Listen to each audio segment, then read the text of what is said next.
आपण बघत आहात आवाज कसमादेचा।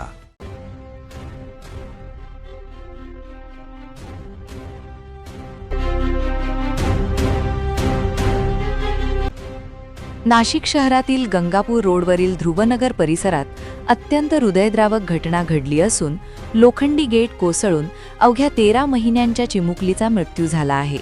या दुर्दैवी घटनेमुळे संपूर्ण परिसरात शोककळा पसरली आहे। या प्रकरणी गंगापूर रोड पोलीस ठाण्यात नोंद करण्यात आली आहे। मृत चिमुकलीचे नाव आराध्या दीपक मामूलकर असे असून ती ध्रुवनगरमधील खंडेराव महाराज मंदिराजवळ असलेल्या महालक्ष्मी निवास या रोहाऊसमध्ये कुटुंबासह राहत होती। पोलिसांनी दिलेल्या माहितीनुसार दुपारी सुमारे 1 वाजेच्या सुमारास आराध्या आपल्या आईसोबत इमारतीतून बाहेर पडत असताना मुख्य प्रवेशद्वारावरील लोखंडी गेट अचानक निखळून तिच्या अंगावर कोसळले। या भीषण अपघातात आराध्या गंभीर जखमी झाली व बेशुद्ध पडली। घटनेनंतर कुटुंबियांनी तातडीने तिला जिल्हा रुग्णालयात दाखल केले, मात्र डॉक्टरांनी तपासणी करून आराध्याला मृत घोषित केले।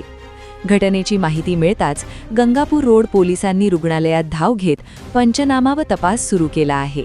गेट नेमकी कशामुळे निखळले, त्याची नियमित देखभाल झाली होती का, बसवताना काही तांत्रिक त्रुटी राहिल्या होत्या का, याबाबत पोलिसांकडून चौकशी सुरू आहे।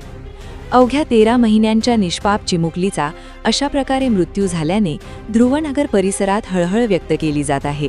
तसेच या घटनेची सखोल चौकशी करून जबाबदारांवर कारवाई करण्याची मागणी केली आहे। नगर या परिसरातील महालक्ष्मी लोटस अपार्टमेंट येथे काल दिनांक निहा दीपक मामूनकर यांची मुलगी आराध्या दीपक मामूनकर वय 13 महिने ही तिच्या आईसोबत कचरा टाकण्याकरता बिल्डिंगच्या खाली आली होती। त्यावेळी बिल्डिंगचं गेट लोटल्यानंतर ते त्या मुलीच्या डोक्याला लागलं आणि त्यातून मुलीच्या डोक्याला जखम झाली होती। त्यांनी हॉस्पिटलमध्ये ऍडमिट केलं असता ती मुलगी मयत झाली। सदर प्रकरणाबाबत चौकशी चालू आहे। गंगापूर पोलीस स्टेशन येथे 32/26 अन्वये अकस्मात मृत्यू रजिस्टर नोंद क्रमांक करण्यात आलेला आहे। सदर प्रकरणाचा चौकशी चालू आहे। सदर प्रकरणाची सध्या चौकशी चालू आहे। तिच्या वेळी ते कंपनीमध्ये काम करतात, एवढंच MIDC मध्ये कंपनीमध्ये काम करतात। सर्वसामान्य घरातील फॅमिली आहे। सदर प्रकरणाची चौकशी चालू आहे।